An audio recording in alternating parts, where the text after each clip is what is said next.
Okay, guys, let's just quickly look at this sort of an example here, or this sort of a question.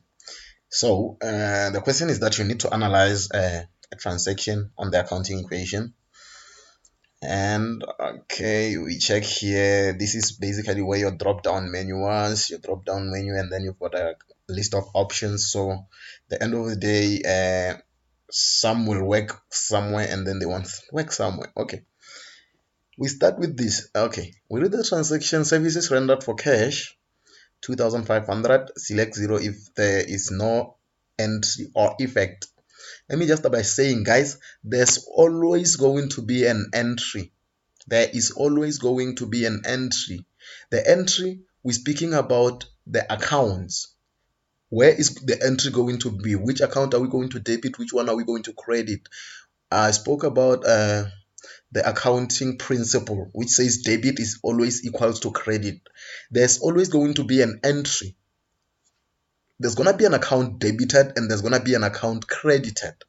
So the thing is that the account needs to be true. This account, in this case, this student was actually correct.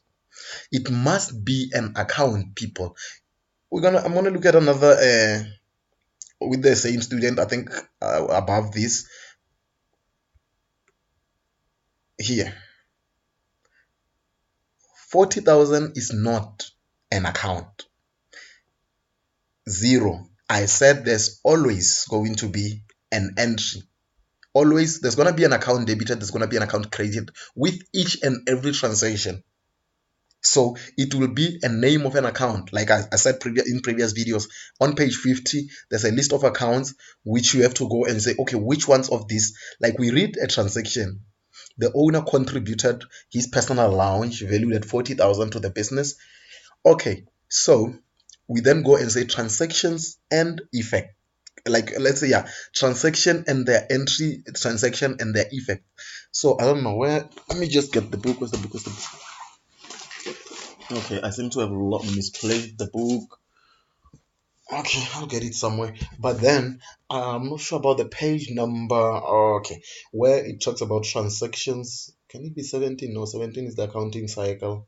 Transaction so like so at the end of the of learning unit 1 where it talks about transactions. We've got in our collaboration class, in the video is still there. You can go and check how we go about looking at transactions. Each and every transaction is going to somehow be have a specific effect and a specific entry. So let's start with the most basic of transactions. If there is the owner of the business, if the owner of the business is somehow involved in the transaction, one of the two accounts must be there. It's either going to be capital because he's bringing something into the business, or is going to be drawings because he's taking something out of the business. So whenever the transaction talks about the owner being part of the transaction, the owner is either bringing something into the business or taking something out of the business, then that will give us the fact that one of the accounts will either be capital or drawings. Capital is giving us something, drawings is taking something. So, and then you go to page 44.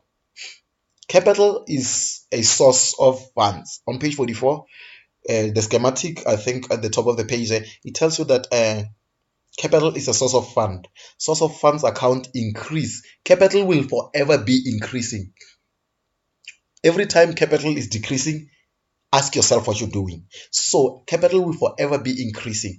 And then, so let's look at this. So if capital has to increase, on page 44, you'll see that for a source of fund, which is capital to increase, it must be on the credit side. Then it goes to say that the always capital will always be on the credit side, and then the capital and drawings are basically opposite of one another. The owner is either bringing something into the business or taking something out of the business.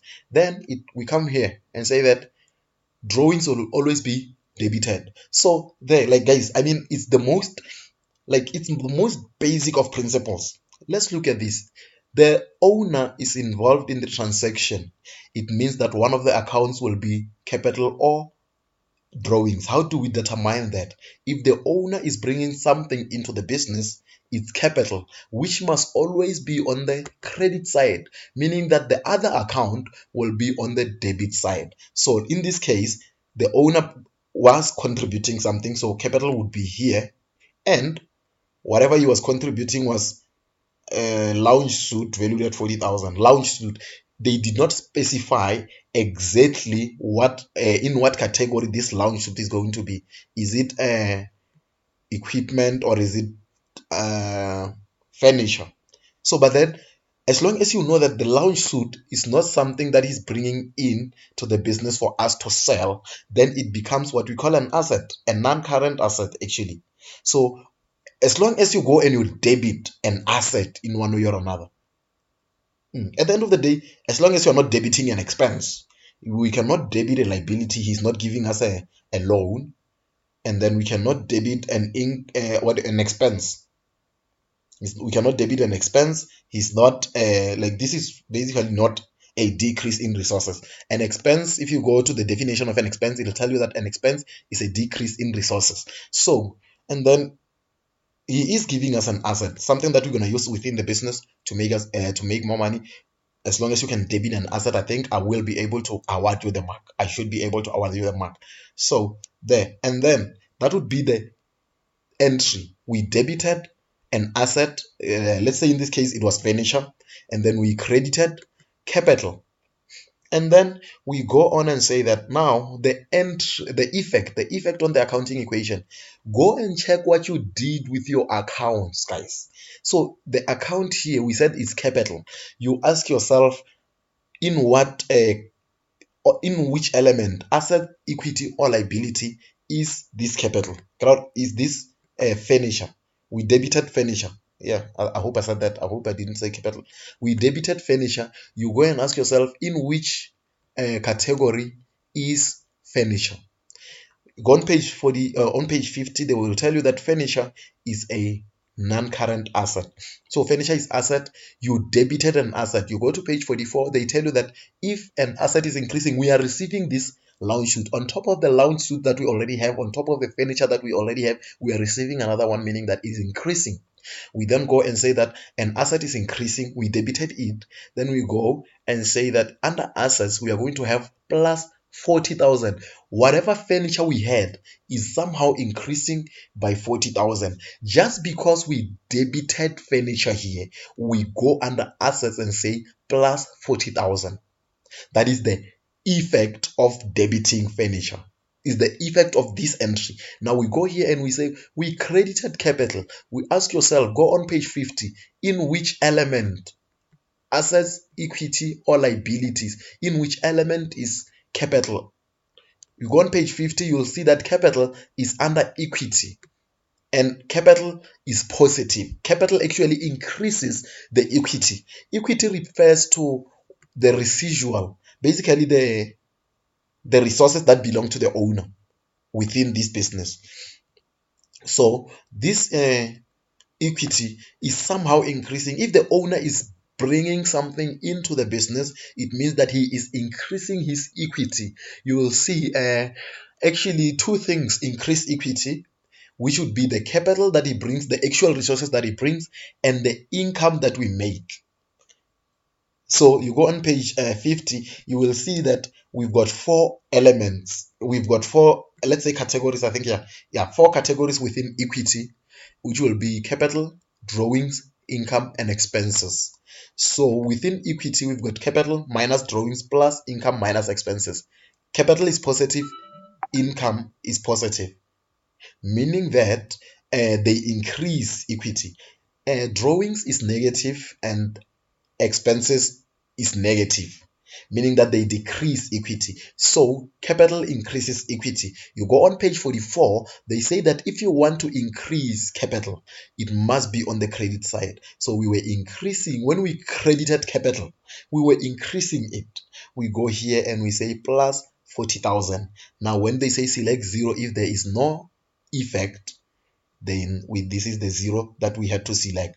So you see, like at the end of the day, once I am able to send you all these videos, you are able to put it in perspective.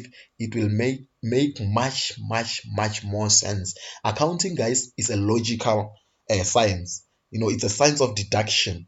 We basically do things because we are informed as to how to do them. So I hope that this will be able to help us. But then at the end of the day, your answer must be limited to the truth. You look at this, it's not an account.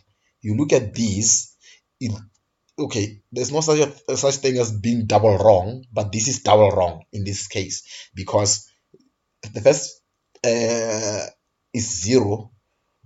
I said that there's always going to be an account. So there's always going to be the entry. The entry is always going to be debit is equals to credit. Now the effect, the student got them correct, but then let's look at this. Yeah. Now this principle here, guys, assets equals to equity plus liability. Let's look at the example. The example they give us is that we've got assets at negative 400, which is equals to equity plus liabilities. Now, you look at your equity and liabilities put together. We've got negative 400 and 0. So, effectively, we've got negative 400. At the end of the day, it is true. Negative 400 is equals to negative 400.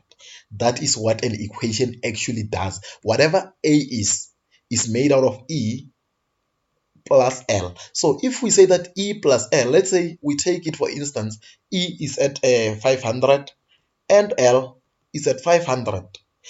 When you put them together, it's 500 plus 500, saying that our assets must be exactly 1000. I hope you said 1000. It's 500 plus 500, giving us 1000. You see, but then the student, we went and said plus 40,000 is equals to, put these two things together, 40,000 plus 40,000 is 80,000, plus 40,000 is not equals to plus 80,000. A positive 40,000 is not equals to a positive 80,000. Now, this is why the computer said that you were incorrect to say this. Hopefully, I hope that we have still not done it. We don't do negative marking usually, but then times change. We might actually start doing them. I hope that we don't get to have these sort of principle based errors. So at the end of the day, the money in assets is basically all the business is made out of, the money that comes from the owner and all the obligations that the business was able to create, the liabilities. So that a liability is a present obligation to transfer resources in the future. So in the future, if we've got a liability, it says that in the future, you need to go and give somebody some resources, whether it be money, whether it be an asset, like whether it be anything that we have to transfer to another third party in the future is a liability. So for instance, if you start your business, you've got 20,000, but for you to be able to operate your business effectively, you need to have let's say 100,000. So you take your 20,000 to the bank, you say, okay, I've got this 20,000 and I've got this business plan. They assess it, they see that it's viable, so they say, okay, we will fund you. They give you the other 80,000. Your business will now have 100,000 assets, the resources of the business. You look at the definition towards the end of learning unit 1. It'll tell you that asset refers to a resource that is owned by the entities, a result of past event from which future economic benefits are supposed to flow. Basically, your 20,000, you transferred it to the business, it became an asset. Now it's what the business can be able to use to make or generate income. And then the bank gave you a loan of 80,000. Now you've got a liability. In the future, you're going to have to pay them this 80,000. But it is also brought into the business. It becomes an asset. At the end of the day, the business has 100,000 at its disposal because the owner gave 20,000 and the bank gave the 80,000. You see how the equation must always be true. When you say assets are 40,000, your equity plus your liabilities must also be 40,000. I think this video is long enough for you to be able to, get the gist of what we are trying to accomplish. Don't worry, guys. It's okay that you did not know. But like I keep saying, it's not going to get any simpler. But somehow, I will ensure, together actually, you and myself will be able to ensure that you get better at it. Hopefully this is helpful.